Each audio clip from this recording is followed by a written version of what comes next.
உங்களுக்கு அன்பு கலந்த வணக்கம். இன்று தாயகம் தொடர்பான ஆய்வில் எங்களுடன் ஆஸ்திரேலியாவிலிருந்து அருள் இணைந்திருக்கின்றார். வணக்கம் அருள். வணக்கம் அரஸ், வணக்கம் இலக்குநேயர்களே. இன்று நாங்கள் என்னென்று சொன்னால் ஒரு மக்களுக்கு தேவையான தகவல்கள் தொடர்பாக ஒரு கலந்துரையாடல் தான். இதில் என்னென்று சொன்னால், இப்ப இலங்கையில் புலம்பெயர் தேசத்தில் இலங்கை தமிழ் மக்களை பொறுத்தவரையில் பெருமளவானவர்கள் இடம்பெயர்ந்து புலம்பெயர் தேசத்தில் இருக்கிறார்கள். அவர்களுக்கும் தாயகத்துக்கும் இடையிலான தொடர்புகள் அதிகமாக இருக்கின்றன.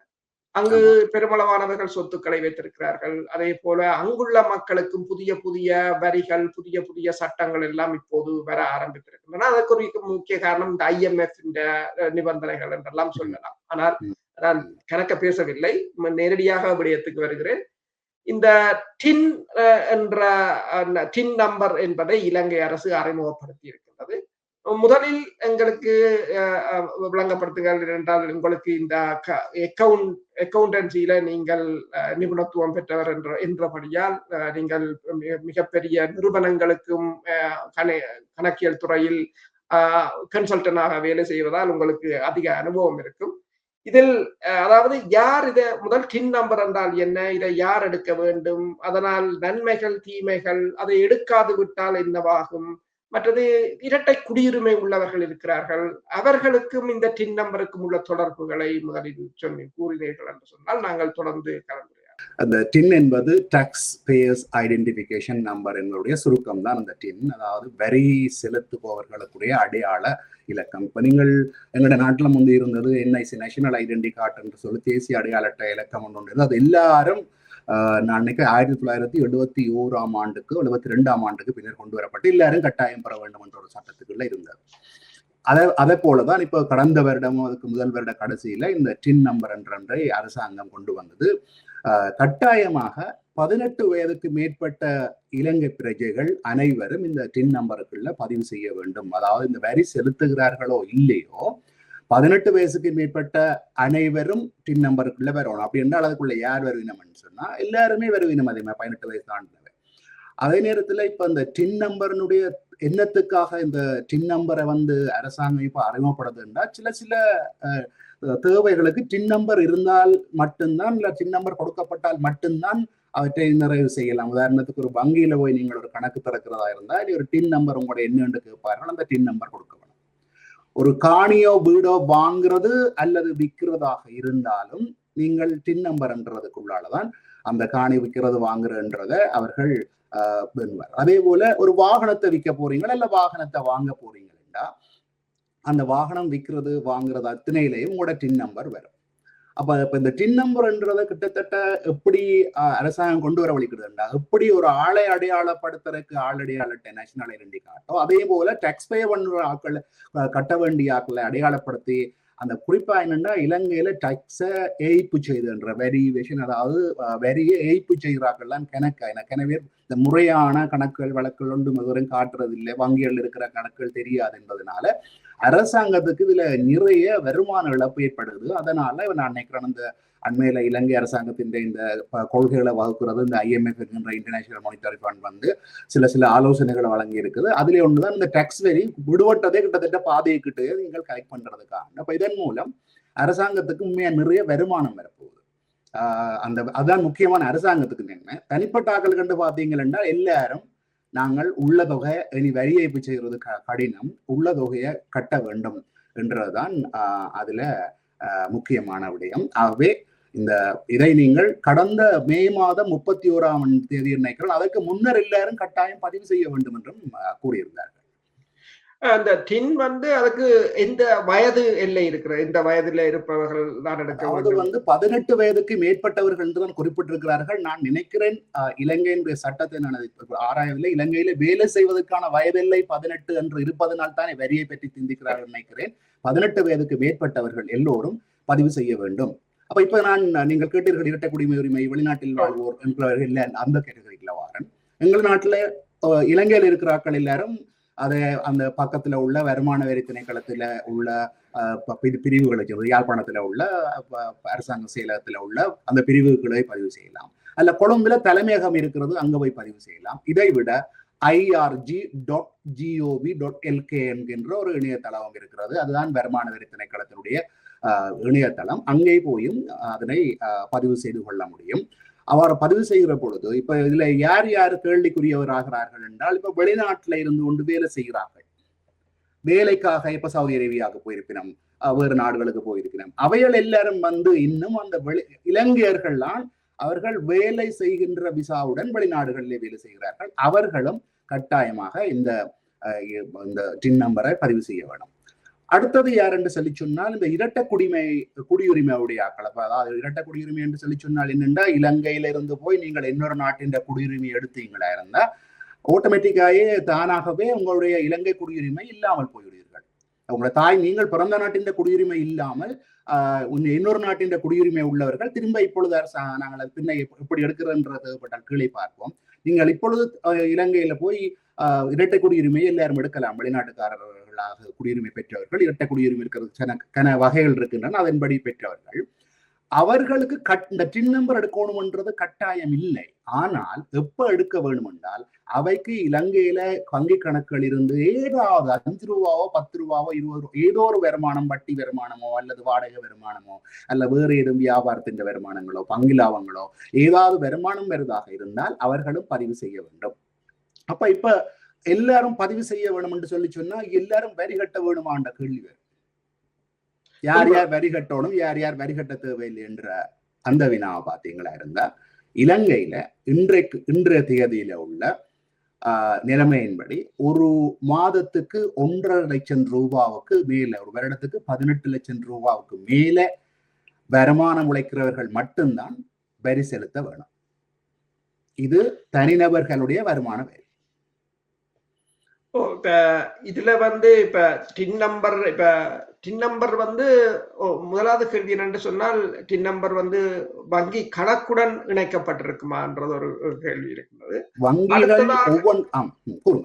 அடுத்ததாக இப்ப இந்த சொத்துக்களை விற்று வாங்குவது, இப்ப வீட்டை விற்பது, அதை குறைவான விலைக்கு குறைவான விலையை பதிவு செய்வது, மற்றது இப்ப இரட்டை குடியுரிமை உள்ளவர்கள் அங்கு சென்று வீட்டை விற்பனை செய்வது, அல்லது இரட்டை குடியுரிமை இல்லாதவர்கள் அங்கு சொத்துக்களை வைத்திருப்பது, அதை எவ்வாறு விற்பனை செய்வது அல்லது அது விற்பனை செய்யும் போது வருகின்ற சிக்கல்கள் தொடர்பாக நிறைய இதுக்குள்ளே வருகின்றன. ஒன்னொன்றாக பார்ப்போம். நான் இதுல தவற விட்ட ஒரு பகுதியினரை பார்ப்போம். யாருன்னா, வெளிநாட்டுக்கு இப்ப கனடாவுக்கோ ஆஸ்திரேலியாவுக்கோ இங்கிலாந்துக்கோ ஏதோ ஒரு நாட்டுக்கு போய் அந்த நாட்டின் குடியுரிமை என்றைக்கு, நான் சொல்வது குடியுரிமை, வதிவுரிமை என்பது ரெசிடென்சி, குடியுரிமை என்பது சிட்டிசன்ஷிப் எடுத்தார்களுக்கு இலங்கையினுடைய குடியுரிமை தானாகவே இல்லாமல் போய்விடும்.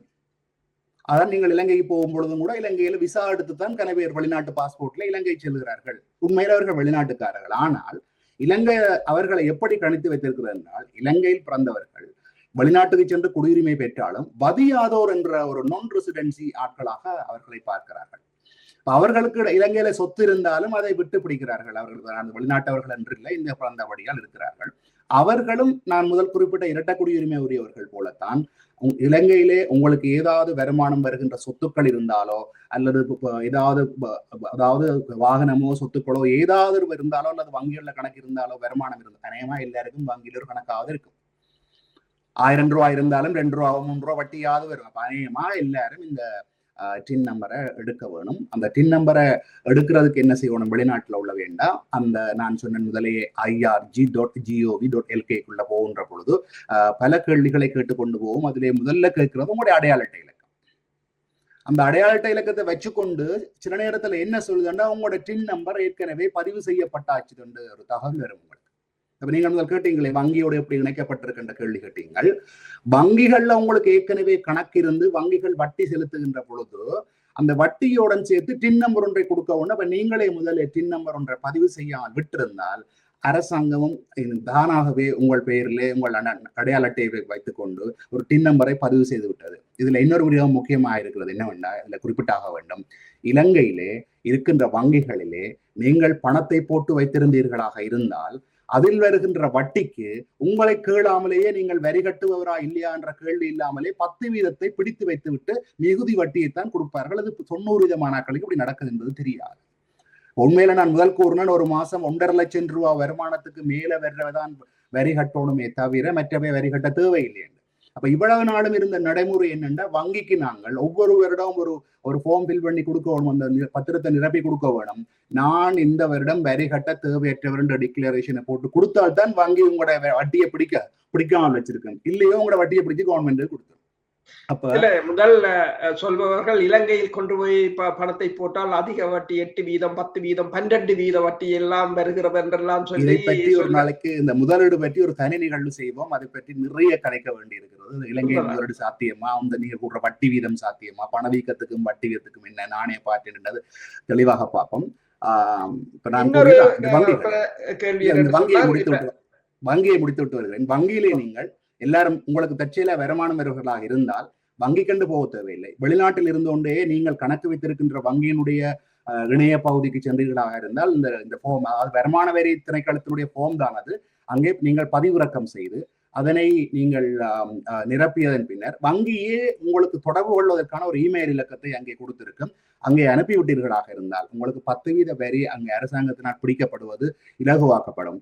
பிடிக்கப்பட்ட வரியை மீளப்பெறுவது என்பது கிட்டத்தட்ட இந்த ஆனைவாயில் கரம்புவோல் என்று சொல்வார்கள், அதை போல மிக கடினமான வேலை. அது போல நீங்கள் 1008 டிபார்ட்மெண்ட்டுக்கு ஏறுகிறங்கோட இந்த கொஞ்சம் காசுக்காக ஏறுகிறங்க கொண்டு விட்டுடுவீங்க. இப்ப கன பேர் அப்படி செய்கிறது உண்டு. அது உண்டு.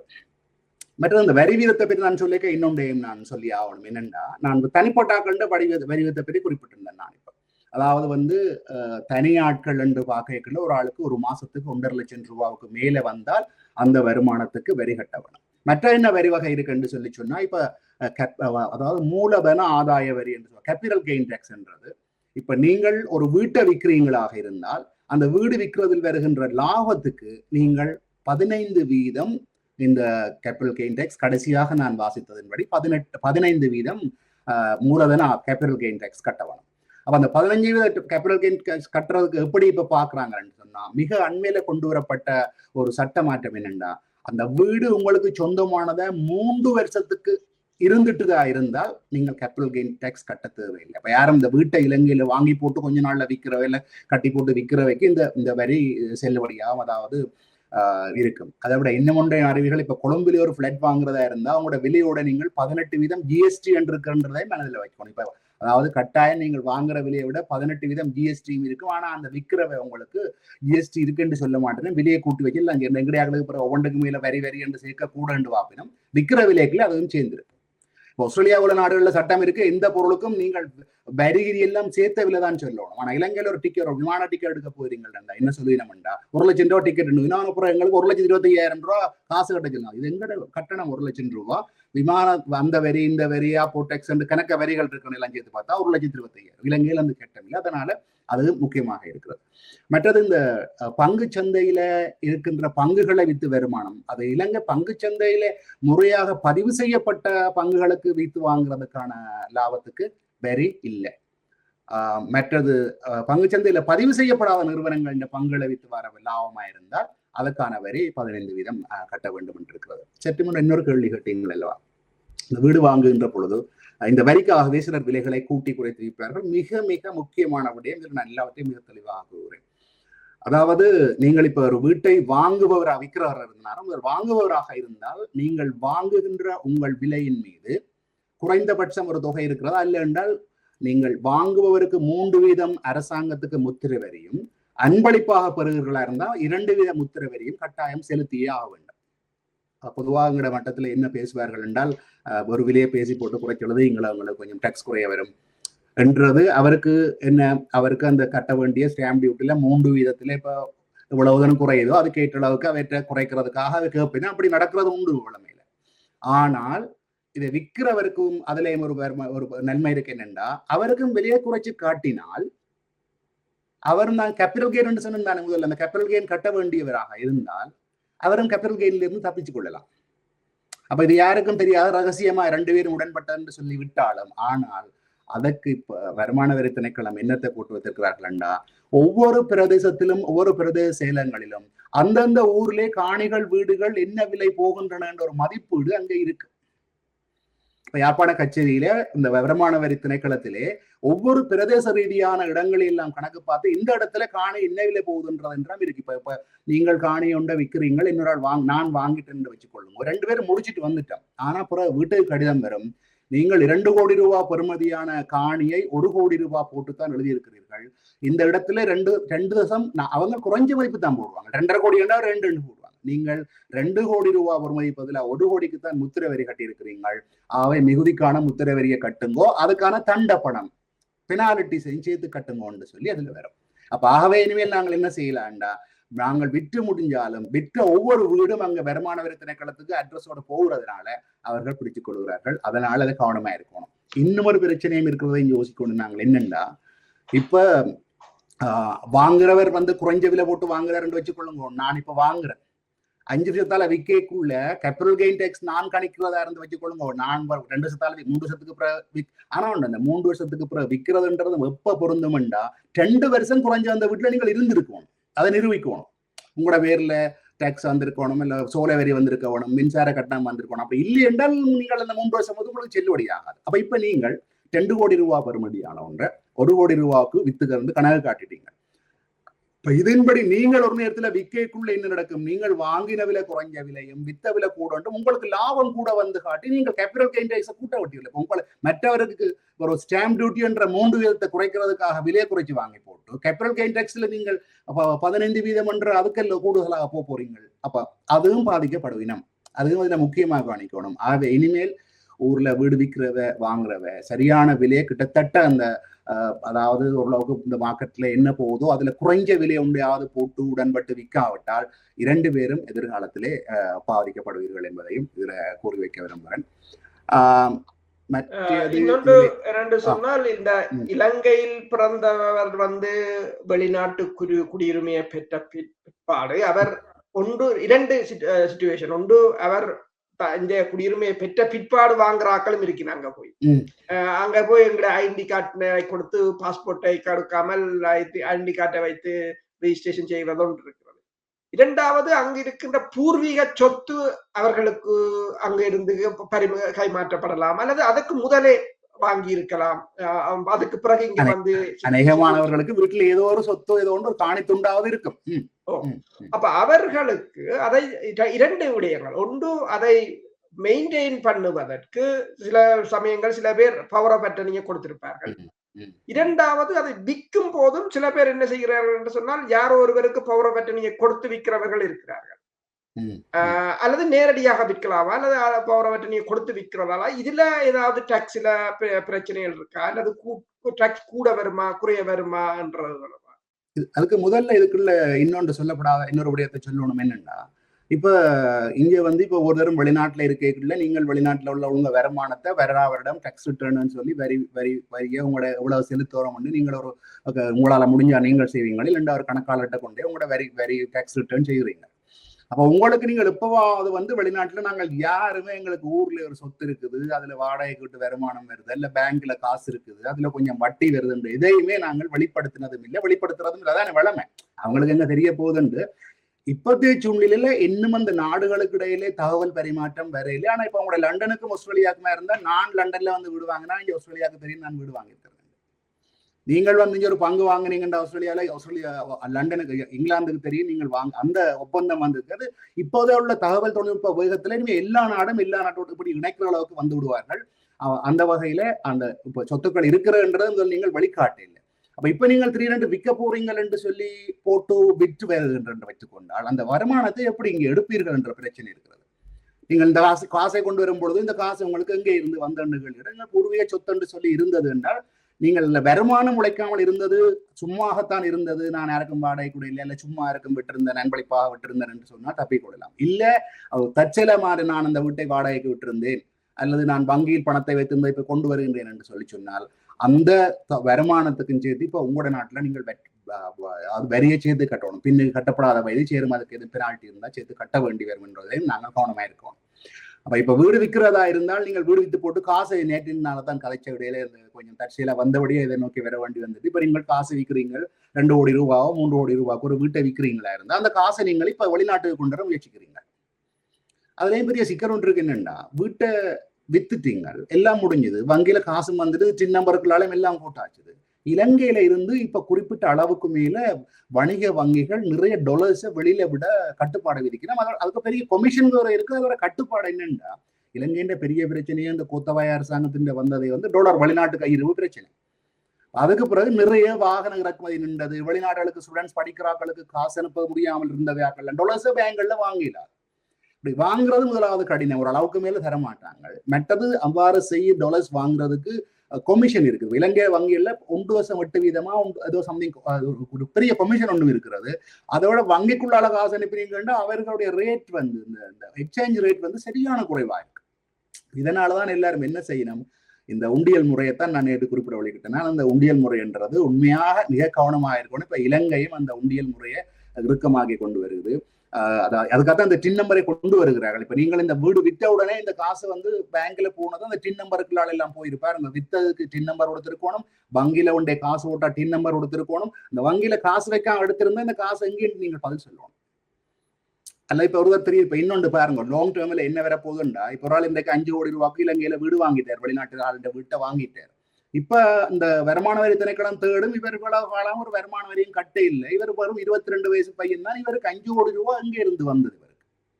அப்ப நமக்கு இந்த 5 கோடி ரூபாய் வந்த வழியை காட்டுன்னு சொல்லி சொன்னால் அவர் காட்ட வேணும் எங்க இருந்து உழைச்சு வந்தது. அப்ப யாரும் அன்பளிப்பு செய்தா அன்பளிப்பு செய்தன்றதை காட்டு. அப்படி இல்லையா நீ இந்த உழைச்சி இவ்வளவு வருமானம் உழைச்சிருக்கிற, அதுக்கு வரி கட்டண்டு கேட்கிற சொல்லி அவைகளுக்கு வேறு. அதுதான் இந்த டின் நம்பரை கொண்டு வர வலிக்கிறாங்க. அது போல இப்ப இந்த நான் சொன்ன இந்த உண்டியல் முறையில யாரும் கொண்டு வர வலிக்கிறேன்டா அது சட்டவிரோதமானது. நீங்கள் அங்க இலங்கையில ஒரு ஆள்கிட்ட எப்படி இங்கே இருந்து காசு அனுப்புறதுக்கு நாங்கள் அனுப்ப அங்க வங்கியில போடினா அது மாதிரி அங்க உள்ள ஒரு இடைத்தரகர்கிட்ட கொடுப்பீங்கள். அது உத்தியோகபூர்வமானது அல்ல, தொலைந்தாலும் ஆதாரம் இல்லை. இங்க உள்ள ஒரு மணி மாத்துகிறவர்கிட்ட நீங்கள் டாலர்ஸையோ அல்லது பவுண்ட்ஸ்லயோ அல்லது யூரோவிலையோ அல்லது பிராங்க்லயோ வாங்கி கொள்றீங்கள். ஆனால் அடுத்த இன்னொரு பிரச்சனை இருக்குன்றதை கவனிச்சு கொள்ளுங்க. உங்களோட நாட்டுல ஒண்ணு நீங்கள் அதை வங்கியில போடல. இவ்வளவு அளவு இந்த காசு எங்க இருந்தது, எப்படி வந்தது, ஏன் நீங்கள் இந்த கணக்கில் ஒன்றும் காட்ட இல்லை, என்ன வருமானம் வந்தது, மற்ற வெளிநாட்டுல இந்த வருமானத்தையே நீங்க காட்ட இல்லைன்ற பிரச்சனைகள் இருக்குது. அப்படி எல்லாம் காட்ட வேணும்ன்றோட நீங்க வங்கியில போட்டா வங்கிகளை ஆட்டோமேட்டிக்கா அரசாங்கத்துக்கு அறிவிக்கும். இப்ப ஆஸ்திரேலியாவா இருந்தா $10,000 மேலே யாராவது வங்கியில காசு போட்டா ஆஸ்ட்ரேலியன்ற ஒரு நிறுவனம் அரசாங்கத்துக்கு வரி திணைக்களத்துக்கு அறிவிக்குது. உங்களுக்கு கடிதம் வரும், இந்த காசு அங்கே இருந்து வந்தது, அதுக்கு வருமானத்துக்கு மிச்சத்துக்கு டேக்ஸை கட்டுங்கோ, பெனால்ட்டி ஒரு சேர்த்து கட்டணும், வேற எல்லாம் ஆவே அந்த பிரச்சனையும் இருக்கிறது. நீங்கள் கேட்ட கேள்விக்கு அநேகமாக விடை கூறிவிட்டேனா அல்லது?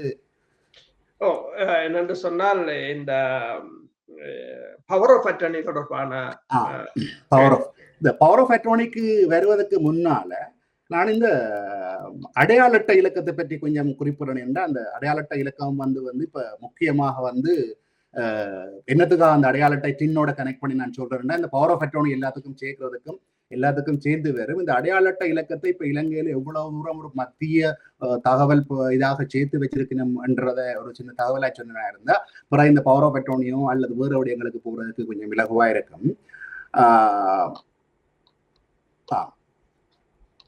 இலங்கையில இப்ப இன்றைய சூழ்நிலையில இந்த உங்களுடைய அடையாள அட்டை இலக்கம் எங்கு எல்லாம் இணைக்கப்பட்டிருக்கின்ற ஒரு தகவல் தாரம் நீங்கள் நிச்சயம் ஆச்சரியப்படக்கூடும். சரிதானே?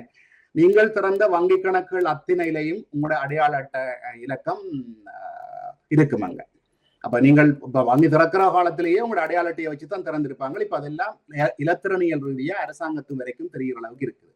நீங்கள் கடன் வாங்கி இருந்தாலும் எங்கேயாவது அந்த கடன்களோ லீஸ்ல வாகனம் வாங்கி இருந்தாலோ அது எல்லாமே அந்த அடையாள அட்டை இலக்கத்தோட இணைக்கப்பட்டிருக்கும். இப்ப நான் சொன்னது போல இப்ப இந்த டின் என்று சொன்னது வரி என்று சொல்ற இந்த வரி இலக்கம் கூட இந்த அடையாள அட்டை இலக்கத்தோடு இணைக்கப்பட்டிருக்கும். அந்த நேரத்தில் இன்னொன்றையும் சொல்லி வைக்க விரும்புகிறேன். இலங்கையில இப்ப புதிய அடையாள அட்டை நடைமுறைக்கு வந்துட்டு, எலக்ட்ரானிக் மாதிரியான இந்த கார்ட் மாதிரியான அடையாள அட்டை. பழைய அடையாள அட்டை இலக்கமும் இந்த புதிய அடையாள அட்டையில பொறிக்கப்பட்டிருக்கு. புதிய அடையாள அட்டை போட்டாலும் புதிய அடையாள அட்டை எந்த இதுக்குரிய மாற்றீடு என்று சொல்லி பழைய அடையாள அட்டையின்படி தேடுறதுக்கான சந்தர்ப்பம் இருக்குது. மற்ற அரசாங்கத்துல இப்ப நீங்கள் பாத்தீங்களா இருந்தா நீங்கள் ஃபர்ஸ்ட் டைம் எடுத்த பாஸ்போர்ட் என்ன, 2ஆம் தரம் எடுத்த பாஸ்போர்ட் என்ன என்ற முழு விவரங்களும் இந்த அடையாள அட்டையோட தான் லிங்க் பண்ணப்பட்டிருக்கு. அப்போ உங்களோட அடையாள அட்டையை போட்டா இதெல்லாம் நிற்கும். அதாவது பாஸ்போர்ட் எடுத்தது என்ன, டிரைவிங் லைசன்ஸ் எடுத்திருந்தால் பாஸ்போர்ட்டோட இந்த அடையாள அட்டையோட தான் இருக்கும். அதை விட இப்ப நான் சொன்னேன் காணிகள் வாங்குற எல்லாம் இனி வரப்போகுது, வாகனம் இருக்கோ காணி இருக்கோ எல்லாம் இந்த அடையாள அட்டையை போட்டா இவ்வளவு லிஸ்ட் பண்ணி நிக்க போகுது. இதை விட நீங்கள் ஒரு சிம் கார்டு வாங்கி இருக்கிறீங்கன்னு வச்சுக்கொள்ளுங்க, எத்தனை சிம் வச்சிருக்கிறீங்கன்றதெல்லாம் இந்த என்ஐசி நம்பரை போட வந்து நிற்கும். இப்ப சில பேர் நினைக்கிறது என்னட்ட 4 சிம் இருக்குது, ஒரு சிம்மால கதைக்கிறேன், ஒரு சிம்மால அந்த சில வேர்களுக்கு பாவிக்கிறேன், சிலர் அந்த இந்த இந்த இந்த என்ன சட்டபூர்வம் இல்லாத நடவடிக்கை, சட்டவிரோத நடவடிக்கைகளுக்கு இருக்கிறாக்கள் அந்த அடையாளம் இல்லாத நம்பர்ல இருந்து கரைச்சன் கொண்டு நினைச்சுதான் பிடிபடுறது இல்லையா. அநேகமான போலீஸ்ல பிடிபடுறாக்கள் நினைக்கிறது என்னன்னா, என்னுடைய டெலிஃபோன் நம்பர் வந்து நான் இதை தனியா வச்சுக்கிறேன், என்னது ஒருவருக்கும் தெரியாது. ஆனா எங்கேயும் ஒரு இடத்துல ஒரு ஆள் ஒரு சம்பவம் செய்யக்குள்ள அந்த டெலிஃபோன் சிக்னலை வச்சுக்கொண்டு இந்த ஏரியாவில் என்ன இந்த இந்த நம்பர், அந்த ஐஎம்ஐ நம்பர் இருந்தோ அதன்படி வச்சுக்கொண்டு அந்த இலக்கம் யாருடையது என்று வச்சுக்கொண்டு அந்த இலக்கத்துக்கு கண்ட உடனே என்ஐசி நம்பரை சேர்த்து பார்க்கிறார்கள். அவரை அடையாளம் காண்றதுக்கு எல்லாம் அதை பாவிக்கிறார்கள். அடுத்தது, இப்ப நீங்கள் போலீஸ் கிளியரன்ஸ் என்று சொல்லி இப்ப நீங்கள் வெளிநாட்டுக்கு வர்றதுக்கு அல்லது எதுவும் தேவைகளுக்கு போலீஸ் கிளியரன்ஸ் என்று சொல்லி எடுக்கிறதா இருந்தால் அந்த போலீஸ் கிளியரன்ஸ்லயும் இந்த அடையாள அட்டை இலக்கம் இருக்கும். அல்லது போலீஸ் கிளியரன்ஸ் பார்க்கறதுக்கும் இந்த அடையாள அட்டையை வச்சுக்கொண்டு நான் என்ன பார்க்கிறாங்கன்னு சொன்னா, நீங்கள் எங்கேனும் நீதிமன்றத்துல குற்றவாளியாக காணப்பட்டிருக்கிறீர்களா, அதெல்லாம் பதியப்பட்டிருக்கு. அதோட இணைத்து நீங்கள் ஏதாவது வேறு தண்டப்பணங்கள் ஏதாவது செலுத்தி இருக்கிறீர்களா என்ற இந்த இப்படியான விஷயம் எல்லாமே இந்த என்ஐசி நம்பரோட தான் இணைக்கப்பட்டிருக்கு. அந்த என்ஐசி நம்பர் இருக்கிறதுன்றது இப்ப அவன் என்னத்துக்கு பாவிக்கிறான்னா, உண்மையா இதை பாவிக்க வெளிக்கிட்டது பாதுகாப்பு அமைச்சு இந்த சண்டை காலங்கள்ல எல்லாரும் ஆர்ஆர்ன்னு சொல்லி 6000க்காக உருவாக்குறதுல இருந்து அதை டெவலப் பண்ணி இப்ப அரசாங்கத்துக்குரிய தகவல் மையமா வந்துச்சு. இப்ப நீங்க கேட்ட கேள்விக்கு வரேன். நீங்கள் கேட்ட கேள்வி வந்து திரும்ப சொல்லுங்க அந்த கேள்வியை. அதாவது இந்த இரட்டை மன்னிக்கவும், இந்த வெளிநாடுகளில் வந்து குடியுரிமை பெற்றவர்கள் அங்கு சொத்து வைத்திருப்பது அது 2 விதம். ஒன்று குடியுரிமை பெற்ற பிற்பாடு வாங்குவது, அல்லது அதற்கு முதலே அவர்களிடம் சொத்து இருந்திருக்கும், அவர்கள் இங்கு வந்து குடியுரிமையை பெற்ற. அதை எவ்வாறு மேனேஜ் பண்ணுவது, அதை பராமரிப்பது. பவர் ஆஃப் அட்டர்னி என்றது தமிழ்ல சொல்லுன்னா நான் நினைக்கிறேன் அந்த ஒரு சட்டபூர்வமாக நிர்வகிக்கும் பிரதிநிதியோட நாங்கள் நியமிக்கிறது சட்டப்படி. அது முதல் கொஞ்சம் இலகுவாக இருந்தது. நீங்கள் வெளிநாடுகள்ல இருந்து கொண்டு இந்த பவர் ஆஃப் அட்டோர்னியை செய்யறன்றது இங்க உங்களுக்கு தெரிந்த ஒரு அட்டோர்னி, அதாவது ஒரு சட்டவாளரையோ அல்லது நொட்டாரி பப்ளிக்ன்றது அவையை பிடிச்சோ நீங்கள் எழுதி கொண்டு போய் இலங்கையில உள்ள எந்த பகுதியோ அந்த பகுதியில உள்ள கச்சேரியில கொண்டு போய் நீங்கள் அதை பதிவு செய்து விட்டால் அது செல்லுபடியாகக்கூடியதாக இருந்தது. முன்னர் இருந்த பவர் ஆஃப் அட்டோர்னிக்கு ஆயுட்காலம் இல்லை, எவ்வளவு காலத்துக்கும் செல்லுபடியாகும்ன்ற மாதிரி இருந்தது. கிட்டத்தட்ட 25 வருஷம் இருந்தால் தானாக போகும் என்று கூறுகிறார்கள். ஆனால் அதுல எழுதப்பட்டில்லை எவ்வளவு காலத்துக்கு செல்லுபடியாகும் என்று எழுதப்பட்டிருக்கீங்க. ஆனால் இப்ப 2022ஆம் ஆண்டுக்கு பிறகு செய்யப்படுகிற எல்லா பவர் ஆஃப் அட்டோர்னிக்கும் ஆக கூடுனது 5 வருடங்களுக்கு தான் அது செல்லுபடியாகும். 5 வருடங்களுக்கு மேல் அது செல்லுபடியாகாது. சரி, அப்ப இப்ப நீங்கள் இந்த நிர்வகிக்கிறதுக்கு ஏன் பவர் ஆஃப் அட்டோர்னி தேவை என்றால், இப்ப உங்களுக்கு அங்க சொத்துக்கள் இருக்கு, விற்க போறீங்க. நீங்கள் இங்க இருந்து விமானம் எடுத்து பயணிச்சு போய் அங்க போய் விற்கிறதுக்குள்ள ஒரு வகை இருக்கு. நீங்கள் போய் நேரடியாக செய்யறதுக்கு சில விரும்புவீங்க, அப்படி போய் விற்கிறதா இருந்தா நீங்கள் நேரடியாக செய்யலாம். இல்லையோ நீங்கள் பவர் ஆஃப் அட்டோர்னி யாரும் கொடுக்க போறீங்க. அந்த பவர் ஆஃப் அட்டோர்னியை எப்படி இப்ப தயாரிக்கிற முறை எப்படி என்றா, இலங்கையில உள்ள ஒரு சட்டவாளரோ அல்லது நொட்டாரி பப்ளிக் என்ற அவையிலே ஒரு ஆளை பிடிச்சால் அவைகள் அங்கே இருந்து கொண்டு உங்களோட அதாவது காணியோ சொத்தினுடைய உறுதிகள் விவரங்கள் எல்லாவற்றையும் வைத்துக் கொண்டு அங்கேயே முழுமையாக தயாரிப்பார்கள். தயாரித்ததை இங்கே அனுப்பி விடுவார்கள். வெளிநாட்டுக்கு நீங்கள் எந்த நாட்டில் இருக்கிறீங்களோ அந்த நாட்டுக்கு அனுப்பி விடுவார்கள். அதுல 2 வகையா பார்க்கலாம். ஒன்று, உங்கள் நாட்டில் உள்ள தூதரகங்கள் ஊடாக போய் அதை 2 பேர் விட்னஸோட போய் சைன் பண்ணி எடுக்கிற முறை ஒன்று இருக்கு. 2 பேர் அதுக்கு சாட்சிகள் வேணும். தூதரகங்கள் ஊடாக செய்யறதுக்கு தூதரத்துக்கு போனால் நிறைய காசு என்று கிணறு போறது குறைவு. அல்லது இங்கேயும் ஆஸ்திரேலியாவில் உள்ள ஒரு முறையான சட்டம் உள்ள அதாவது சட்டத்துக்குரிய அனுமதி உள்ளவர் அல்லது நோட்டாரி பப்ளிக் என்ற இந்த காணிகள் சொத்துக்கள் வாங்குறதுக்கான பரிமாற்றம் செய்கின்றவருக்கு முன்னாலே நீங்கள் கையொப்பமிட்டு உங்களோட சாட்சிகளாக 2 பேரை கையொப்பமிட்டு எல்லோருடைய உதாரணத்துக்கு அங்க யார் பவர் ஆஃப் அட்டோர்னி எடுக்கிறாரு, அவற்றை பெயர், அவற்றை அடையாள அட்டை இலக்கம். இங்கே கொடுக்குறவருக்கு இப்ப அநேகமா எல்லாரும் வந்து இப்ப இதை மறைக்கிறக்கான இப்பதானே வந்திருக்கு டின் நம்பர். அதுக்கு முதல் வெளிநாட்டுக்கு வந்தவர் இலங்கையின் குடியுரிமை இழந்துட்டாரோ இல்லையோ ஒன்று இங்கேயுமே தெரியாது. நாங்கள் வழக்கமா செய்யறது என்னன்னா, இங்க இருந்து போய் வெளிநாட்டு பாஸ்போர்ட்ல போய் இலங்கைக்கு போனோம்னா ஐடென்டி கார்டை கொண்டுதான் நாங்கள் உள்ளுக்குள்ள தெரிகிறோம். தாமரை கோபுரத்துக்கு போறேன்னு சொன்னா 500 ரூபாய் உள்நாட்டவருக்கு, வெளிநாட்டவருக்கு ஏதோ டாலர்ஸ் கணக்குல $30-40 மாதிரி. ஆனா எங்க ஐடென்டி கார்டை காட்டிட்டு போனா நீங்கள் உள்ளூர்காரன் மாதிரி. அதே மாதிரி இவ்வளவு காலம் நாங்கள் செய்ததை இனி அப்படி செய்யலாது. அப்ப பவர் ஆஃப் அட்டோர்னிலையும் உங்களோட அடையாள அட்டை இலக்கம் உள்ளடக்கப்பட்டிருக்கும். இப்பதான் உங்களுக்கு ஒரு கேள்வி வரும், நீங்கள் உண்மையில வெளிநாட்டுல இருக்கிறபடியா உங்களோட பாஸ்போர்ட்டை தான் ஆதாரத்துக்கான அடையாளம் கொடுக்கணுமா இல்ல இலங்கையின் அடையாள அட்டையை கொடுக்கணும்னா வெளிநாட்டுல இருக்கிறதா இருந்தா இங்க உள்ள சட்டவாளர்களுக்கு இருக்குன்னா நீங்கள் சிட்டிசன் ஆகிட்டு அவைக்கு போய் சொல்லக்கூடாது. இங்க நாங்கள் பாஸ்போர்ட்டை கொடுக்குறோம், பாஸ்போர்ட்டை தான் எங்களுடைய ஆதாரமான அடையாள அட்டையாக பாவிக்கப்படுது. இப்ப இதை கொண்டு போய் இலங்கையில இந்த பவர் ஆஃப் அட்டோர்னியை பாவிக்கல, இவர் வெளிநாட்டு குடியுரிமை உள்நாட்டு குடியுரிமையவரா வெளிநாட்டு குடி ரெண்டும் உள்ளவரா இரட்ட குடியுரிமை கேள்விகள் வரும்.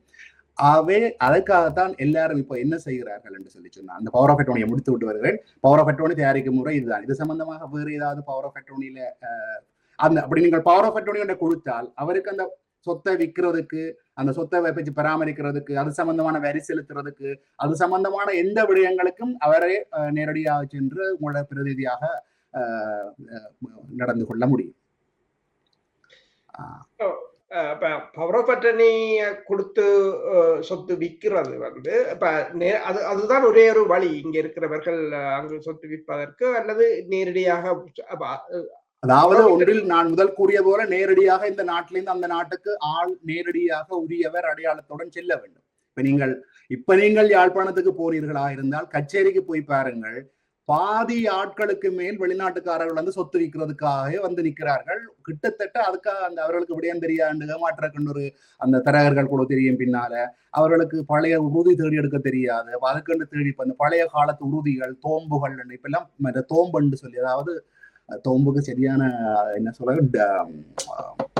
வருது இல்ல, சரியான சொல்லுண்டு டீட் என்றது போல தோம்புன்றது இந்த அந்த வரலாறு மாதிரி. இந்த காணி எத்தனையாம் ஆண்டு ஆற்றகைக்கு மாறினது, இப்ப அதுல லோன் எடுத்தது, அதுல லோன் கட்டப்பட்டதா, வேறு எதுவும் சிக்கல் இருக்கிறான்றது எல்லாத்தையும் பார்க்கணும். ஏனென்றா இந்த தோம்பு இல்லாமல் வீடு காணிகள் வந்து களவாக விற்கணும். வேறு யாற்றின் உறுதியை வேறு யாரும் தயாரிச்சு போட்டு வேறு யாரும் விற்கிற இந்த விளையாட்டுகள் நடக்குது. அதை விட வந்து இப்ப உங்களுக்கு தெரியாமலே ஊர்ல உள்ள காணிகளை இப்ப இந்த வெளிப்படுத்தல் உறுதி என்று சொல்லி ஒரு இலங்கையில் ஒரு நடைமுறை இருக்குது. கொஞ்ச காலம் நீங்கள் அந்த காணிக்குள்ள தோட்டம் செய்து போட்டோ அல்லது வாழ்ந்து போட்டு இது எனக்கு தான் வெளிப்படுத்தல் உறுதி முடிக்கிறது. நீங்கள் வெளிப்படுத்தல் உறுதியை முடிச்சு போட்டு வித்தும் போடுவீங்க. கனகாலத்துக்கு பிறகு நீங்கள் ஊர்ல போய் பார்த்தா உங்களோட காணியை வேறு யாரோ வாங்கி அதுக்குள்ள இருப்பினும் அப்படியெல்லாம் நடக்குது. அதால வெளிநாட்டுக்காரர்கள் இப்ப என்ன செய்யணும்னா அநேகமானாக்கள் போய் இருக்கிற சொத்துக்கள் எல்லாம் விற்க வழிக்கிடணும். அது பாத்தீங்கன்னா நான் கச்சேரிக்கு போன மட்டும் வேற எல்லாம் பார்த்தேன், கிட்டத்தட்ட 60 முழுவதுமானாக்கள் இந்த வெளிநாட்டுல இருந்து வந்து இந்த உறுதி எடுக்கிறார்கள், தோம்புகள் எடுக்கிறார்கள், விற்கிறது சம்பந்தமான தகவல்களை என்றாக்கள், அந்த நோட்டாரி பப்ளிக் மேரிட்டை வந்து விற்கிறதுக்கு சொந்தக்காரருக்கு மாத்தி விடுறதுக்கு. அதுக்குள்ளேயே கன சில சொந்தக்காரருக்கு மாத்தி விடுகிறார்கள். நீங்கள் இந்த இன்னொரு விடயம் இருக்கிறது, இப்ப நீங்கள் உங்களோட சொத்துக்களை விற்கலாம், அல்ல உங்களோட சொந்தக்காரருக்கு மாற்றி கொடுக்கலாம். சொந்தக்காரருக்கு மாற்றி கொடுக்குறேன்னா நான் முதல் சொன்னேன் நன்கொடை என்பதற்குள் வரும். நன்கொடை என்றால் அதுக்கு 2% முத்திரை வரி இருக்கிறது.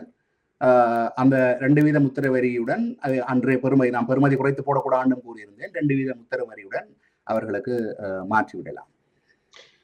வெளிநாட்டிலிருந்து காணி விற்பவர்களுக்கும் அங்கிருந்து காணி விற்பவர்களுக்கும் இடையிலான வரியில் வித்தியாசம் இருக்கிறதா, அல்லது இந்த காணி எப்படி பார்க்கணும்னு சொல்லி சொன்னால் உண்மையில வந்து இலங்கையில உள்ள காணி விற்கப்படுதுன்னு தான் பார்க்கணும். வெளிநாட்டுக்கு வந்தவை எல்லாரும் இலங்கை பிரஜைகள் தான் என்றுதான் நான் எடுகோள் ஒன்று விற்கணும். ஏனென்றா உண்மையில வேறு நாடுகளா இருந்தா இலங்கையில ஒரு சொத்து வாங்குறதுக்கு இலங்கையர்கள் தான் வாங்கலாம். அநேகமான நாடுகள்ல பாத்தீங்கன்னா அந்தந்த நாட்டுக்காரர் தான் சொத்துக்கள் வாங்கலாம்னு ஒரு சட்டம் இருக்குது. அதனாலதான் இந்த கொண்டமோனியம் அப்பார்ட்மெண்ட் சொல்லுவார்கள். சில நாடுகள்ல குறிப்பிட்ட உயரத்துக்கு மேலே அது இந்த அப்பார்ட்மெண்ட் தான் வாங்கலாம், நிலம் வாங்கலாம்னு சொல்லி இருக்குது. அவன் தன்னுடைய நாட்டுக்கு நிலம் வேணும், வேற யாரும் பணக்கார நாட்டுல வந்து தங்களோட நிலங்களை வாங்கக்கூடாதுன்னு வச்சுக்கிறாங்க. ஆனா இலங்கையில வெளிநாட்டுக்காரன் இப்ப உண்மையான ஒரு வெளிநாட்டுக்காரன் வந்து சொத்து வாங்குறேன், அதுக்கு நான் நினைக்கிறேன் வரி ஏதோ கிட்டத்தட்ட 100% சமனான வரி கட்டணும். இப்போ 1 கோடி ரூபாய்க்கு ஒரு பிளாட் வாங்குறது, 2 கோடி ரூபாய்க்கு வாங்குறேன், இன்னும் 2 கோடி ரூபாய் கட்டணும். உண்மையிலே அது அமல்படுத்தப்பட்டால் இன்றைக்கு நீங்கள் வெளிநாட்டுல இருந்து இலங்கை குடியுரிமையை இழந்து, அதாவது இரட்டை குடியுரிமையை திருப்பி எடுக்காமல் வெளிநாட்டு குடியுரிமையை எடுத்திருந்தால் நீங்கள் இப்ப வெளிநாட்டுக்காரர், உண்மையான நீங்களும் வெளிநாட்டுக்காரர். விற்கிறீங்களா இருந்தால் இந்த உங்களோட வெளிநாட்டு சொத்தை விற்கிறீங்கள், வெளிநாட்டுக்காரர் என்ன வருமானம் என்பதுதான் பார்க்கப்படும். ஆனால் இதுவரைக்கும் அரசாங்கம் நான் முன்னர் கூறியது போல வெளிநாட்டுக்கு வந்து உங்கள் இலங்கை குடியுரிமையை இழந்து வெளிநாட்டு குடியுரிமையை வைத்திருப்பவர்களை வதியாதோர் இலங்கையர் என்று பார்க்க, நான் ரெசிடென்ட்ஸ் ஆஃப் ஸ்ரீலங்கா என்று பார்க்கிறேன்.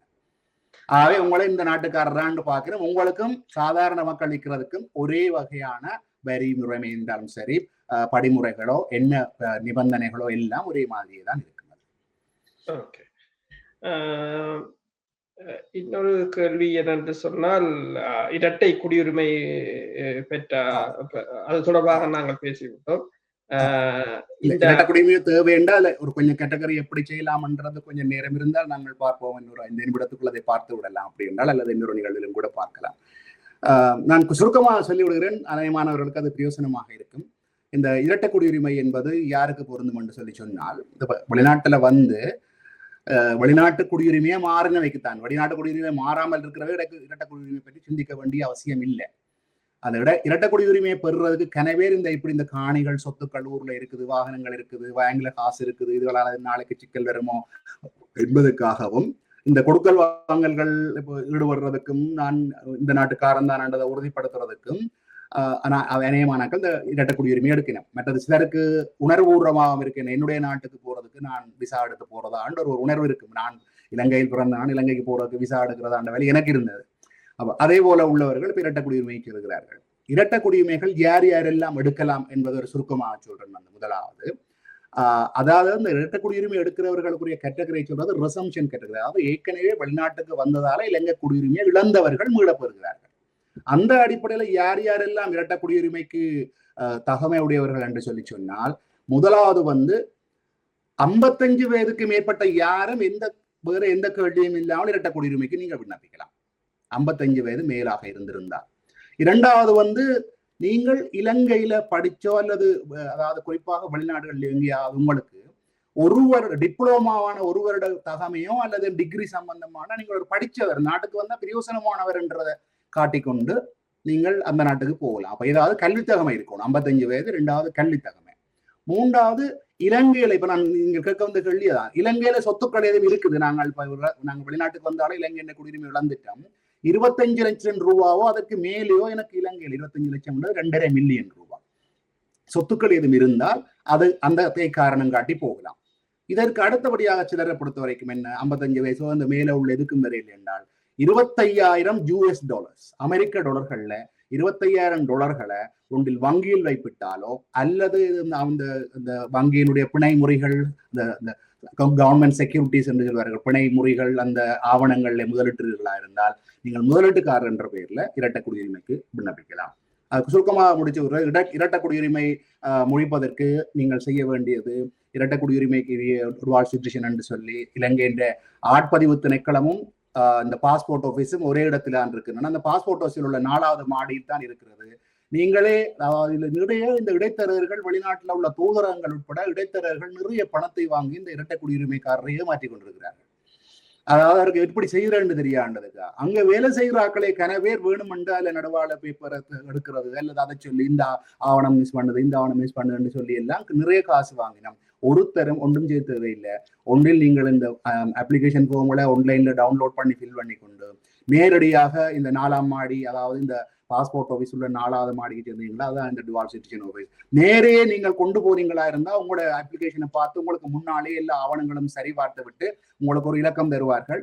அந்த இலக்கத்தின் அடிப்படையிலே குறிப்பிட்ட காலம் செல்லும். அதுல முக்கியமாக காலம் எடுக்குன்னு சொன்னா இலங்கையின் போலீஸ் கிளியரன்ஸ் வரணும். இலங்கையின் போலீஸ் கிளியரன்ஸ் வர்றதுக்கு மிக தடையாக இருக்கிற ஒன்றை நான் இப்ப சுட்டி காட்ட விரும்புகிறேன். நீங்கள் எங்கெங்கெல்லாம் வசிச்சீங்கன்னு கேட்கல, நீங்களை தெளிவாக குறிப்பிட இல்லை என்றால் அந்தந்த இடத்துக்கு அந்த போலீஸ் வந்து போகுது. இன்டெலிஜென்ட் போலீஸ் போகக்குள்ள யாரையும் விசாரிச்சு பாக்கல. இப்ப நீங்கள் இடப்பெயர்வுக்கு வேற ஊர்ல இருந்த நீங்கள் இப்ப கடைசியா வேற ஊர்ல இருந்தீங்கன்னா இப்ப நீங்கள் முந்தின ஊருக்கு போய்க்கோ, கூட யாருக்கும் தெரியாது. இப்படி நான் இல்லை என்று சொல்லி சொன்னா அந்த போலீஸ் கிளியரன்ஸ் ஃபெயில் ஆகுது. அப்ப யாராவது இருக்கிறவ பக்கத்துல, அதாவது இருக்கிற இடங்கள்ல நீங்க கடைசியா இருந்த இடத்த போட்டாலே போதும் என்று சொல்லி நம்ம ஏன்னு சொல்லி சொன்னா, நீங்கள் உங்களை இப்ப விசாரிச்சு பிடிக்க முடியாத எங்க போட்டீங்களா இருந்தா அவைக்கு போலீஸ் கிளியரன்ஸ் வராதாக்களை கனகாலம் இழுத்தடிச்சு பிறகு நிறைய கஷ்டப்பட்டு தான் எடுக்கணும். இந்த போலீஸ் கிளியரன்ஸ் கொடுக்கல நீங்கள் எங்க வசிச்சீங்கன்றத தெளிவா இப்ப போய் ஆராயக்கூடிய இடமா இருக்கணும். ரெண்டாவது வந்து இப்ப என்னென்ன ஆவணங்கள் கொடுக்கணும்ன்றத முக்கியமா பார்த்தோம்னு சொல்லி சொன்னா, இலங்கையின் பிறப்பு சான்றிதழ் கொடுக்க வேணும். நீங்க வெளிநாட்டுக்கு வந்துட்டு சிட்டிசன் எடுத்த இந்த சான்றிதழ் கொடுக்க வேணும். இப்போ உள்ள வெளிநாட்டில இருந்தா அந்த வெளிநாட்டினுடைய கடவுச்சீட்டு பாஸ்போர்ட் கொடுக்க வேணும். மற்றது வெளிநாட்டில இருந்து நீங்கள் ஒரு போலீஸ் கிளியரன்ஸ் எடுத்த 1 மாதத்துக்கு 3 மாதத்துக்கு நினைக்கிறேன் எடுப்பட்ட போலீஸ் கிளியரன்ஸ் எடுத்து கொடுக்க வேண்டும். மற்றது நீங்கள் இப்ப இந்த எந்த கேட்டகரியில விண்ணப்பிக்கிறீங்கள், உதாரணத்துக்கு படிச்சிருக்கிறீங்கன்னு சொன்னா அந்த படிச்ச சர்டிபிகேட்ஸ் அவட கொடுக்க வேணும். அல்லது சொத்து இருக்குன்னா அந்த சொத்து இருக்கிறதுக்கான ஆவணங்கள் கொடுக்க வேணும் பெருமதியோட. இல்ல நீங்க முதலீட்டு இருக்கிறீங்கன்னா அந்த முதலீட்டு ஆவணங்கள் கொடுக்க வேணும். கடைசியா சொல்ல வேண்டிய விடயம் என்னன்னா, முதல் வந்து இலங்கை ரூபாவில தான் இருந்தது. 3,95,000 ரூபாய் முதலாவது நபருக்கும், ரெண்டாவது ஆளுக்கு 55,000 இருந்தது. இப்ப மாத்திட்டு முதலாவது மெயின் அப்ளிகண்ட்டுக்கு வந்து $2,000. அதுக்கு கீழே வர அவற்றை மனைவியோ பிள்ளைகள் எல்லாருக்கும் இன்னும் $500. மொத்தமா நீங்கள் ஒரு குடும்பமாக ஒரு 4 பேருக்கு எடுக்க போகிறீர்கள் என்று வைத்துக் கொள்வோம். அந்த இரட்டை குடியுரிமை 2,000 பிறகு 500 கூட்டிங்கன்னா ஒரு $3,500 நீங்கள் இலங்கை குடியுரிமையை எடுத்து விடலாம். இலங்கை பாஸ்போர்ட்லயே நீங்கள் திரும்ப இலங்கை பாஸ்போர்ட்டும் எடுக்கலாம், இல்ல வெளிநாட்டு பாஸ்போர்ட்ல ஒரு என்டோஸ்மெண்ட் செய்வார்கள், இவர் டுவால் சிட்டிசன்ன்றதும் இருக்கும். இதுல இன்னொரு முக்கியமான விடயத்தையும் கவனத்தில் உள்ளணும். என்னண்டா, உங்களோட பிள்ளைகள் வெளிநாட்டுல பிறந்த பிள்ளைகள் இலங்கையில பிறந்துட்டு உங்களோட வந்திருந்தாலோ அல்லது வெளிநாட்டுல பிறக்கிற பிள்ளைகள் உங்களுக்கு இந்த இரட்டை குடியுரிமை இல்லை வெளிநாட்டு குடியுரிமை கொடுக்கறதுக்கு முதல் பிறந்திருந்தால் தான் அவைக்கு இரட்டை குடியுரிமைக்கு எலிஜிபிளானாங்க.